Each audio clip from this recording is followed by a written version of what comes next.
What's up everyone, welcome to my channel. In this video I'm going to show you how to scrape websites using a Python code.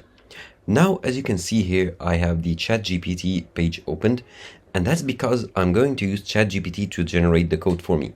Now if you are a professional programmer or coding expert and you know how to deal with Python, you can write the code with yourself. However, I find it easier to let ChatGPT write codes. ChatGPT, if you don't know, is an AI module that can chat with using prompt and ask it to perform even complex tasks. Now, here I'm going to start a new chat and I'm going to type in, write me a code that I can use to scrape websites. Okay, write me a Python code. Okay, and all you need to do is click on send or hit enter, and ChatGPT will start generating the code for you. Now, as you might see, it's not a simple code. So here you have the code generated, and here, as you can see here, you have a placeholder that says example.com and a message that says that you need to replace this with the URL of the website that you want to scrape. So it's like a placeholder for the URL. And it even says here, you need to replace this placeholder with the URL itself. Now, what you need to do is to copy this code and then paste it into a text file. Now, you can use Notepad on a Windows, or if you're on a Mac like I am, you can use here the text edit. So I'm going to run the Finder here and type in text edit. Okay, now it's opened. And what I'm going to do is simply go ahead and then copy this code, and it even has like a little copy code button, so you can click on it to copy the code, and then go to the text editor, and then paste your code right here. And you need just to delete this like part where you are told to replace the here example, and I'm just going to use for this example just google.com, and you can here enter the URL of any website that you want to scrape. Okay, now google.com. okay, so here we are done. Now by default you might have the format as a rich text file or an RTF. So here, once you are ready and you want to save your file, need to save it, and let's save it to the desktop, and let's name it for example web_scraper, and it's pretty important to add the .py as like the text format or the file format, so that the system knows it's a Python file. And now you need to save it, save the file, and if you run into this problem here, it says you cannot save this document because it's a .py, we cannot save it in this extension, we can only save it as an RTF, or use both. In this case it'll be renamed .py.rtf, and you don't want that, you want a .py extension. And to fix that, just close this saving, go back to the file, and then in the format type in or click on make plain text. This will convert the file into a plain text. And now when you go to file and then save, let's type in web_scraper.py, and now you save it. Okay, it already exists because I was trying with a file prior to that. Okay, replace, and now your file is now saved.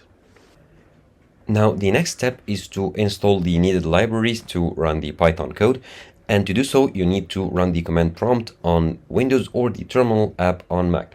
So I'm going to go to the Finder by tapping on command space and then typing in terminal, opening it, and you need to paste these two lines that I'm going to paste now. So paste these two lines right here. As you can see here, the pip install requests and pip install beautiful soup 4. Okay, so pip install requests, and now hit enter. And once you install this one, type in the other one, the pip install beautiful soup 4, and then run it as well.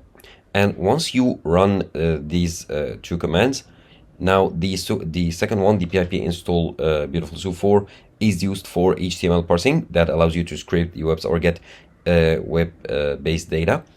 And now you need to run the script. Once you created the script file and installed the libraries, you need to run the script. Okay, and now once you have created your script or Python file and you installed the library, the two libraries, the second one, which is the Beautiful Soup 4, is responsible for parsing HTML parsing, which allows you to get data, web-based data. And now what is left to do is to run the script. And to do so, you need to go back and run the command prompt on Windows or the terminal on Mac. And you need to memorize the directory. In this case, I installed it on the desktop, or I saved the file on desktop. So type in cd desktop. Okay. And now type in Python. And then type in the name of the file or of the script that you wrote. In this case, web underscore scraper .py. And all you have to do or is left to do is to hit enter and run the script itself.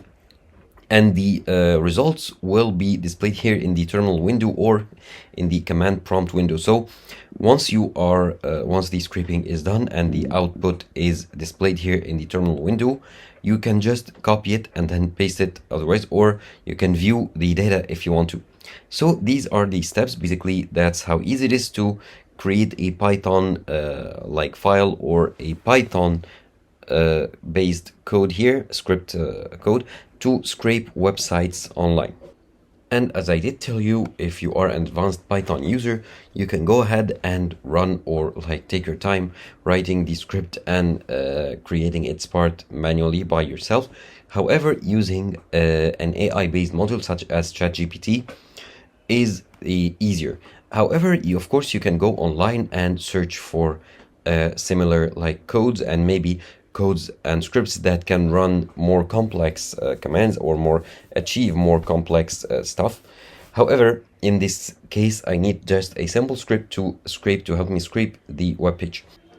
And now you can basically use the script multiple times here, and every time you need to replace the URL here. And in case the script failed, it needs to print scraping failed. Now here, in this case, you need to review your code and make sure you wrote everything correctly and saved it as .py. Make sure you save it as a .py format or extension. This is pretty important in order to run the script right.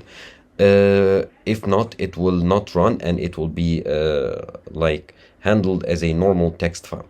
So that's basically it. If you need more complex codes, make sure to tell ChatGPT the stuff you want so that it creates a code that is right for your task.